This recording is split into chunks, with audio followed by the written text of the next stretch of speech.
আজকে YouTube studio খুলে আমি একটু চুপ হয়ে গিয়েছিলাম। কারণ ১০ ঘন্টা হয়ে গিয়েছে আর আমার নতুন ভিডিওতে মাত্র ১১টা ভিউ। ১ম এ খুব খারাপ লেগেছিল। মনে হচ্ছিল এত সময় দিয়ে ভিডিও বানিয়ে লাভটা কী হলো?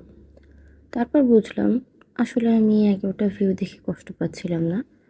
আমি কষ্ট পাচ্ছিলাম কারণ আমার প্রত্যাশা অনেক বড় ছিল। আর তখনই একটা জিনিস মাথায় এলো, আমরা জীবনে কতবার এমন করি জানো? একবার ব্যর্থ হই আর সঙ্গে সঙ্গে নিজের যোগ্যতা নিয়ে সন্দেহ করতে শুরু করি। একটা পরীক্ষায় ভালো হলো না, মনে হয় আমি বোধহয় ভালো স্টুডেন্ট না।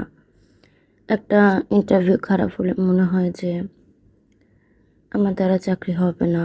একটা বিজনেস দাঁড়ালো না, মনে হয় আমি বিজনেসের জন্য না, আমার যোগ্যতাই নেই কোনো কিছু করার। নিজের অর্থ নিয়ে আমরা প্রশ্ন করতে শুরু করি। কিন্তু একটা ঘটনা কি সত্যিই তোমার পরিচয় পুরোটা বহন করে? আমার মনে হয় না। কারণ একটা ভিডিওর ১১টা ভিউ আমার ভবিষ্যৎ ঠিক করে দিতে পারে না। যেমন একটা খারাপ রেজাল্ট তোমার পুরো জীবন ঠিক করে দিতে পারে না। তাই বলে আমি বলছি না যে রেজাল্ট ইম্পর্টেন্ট না, ইম্পর্টেন্ট, কিন্তু এমন না যে তুমি আর কখনো দাঁড়াতে পারবে না। রেজাল্ট পরপর ভালো হলে তোমার সামনের রাস্তা আর একটু স্মুথ হবে।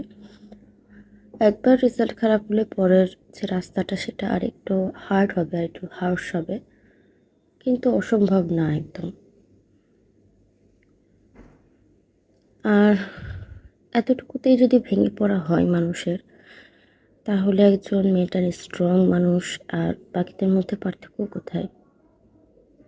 পার্থক্যটা হলো তারা, মানে স্ট্রং মানুষরা ব্যর্থতাকে নিজের পরিচয় বানায় না। তারা ব্যর্থতাকে ইনফরমেশন হিসেবে দেখে। তারা ভাবে এখান থেকে আমি কী শিখতে পারি। এই একটা প্রশ্নই একজন মানুষকে ধীরে ধীরে মানসিকভাবে অনেক স্ট্রং করে দেয়।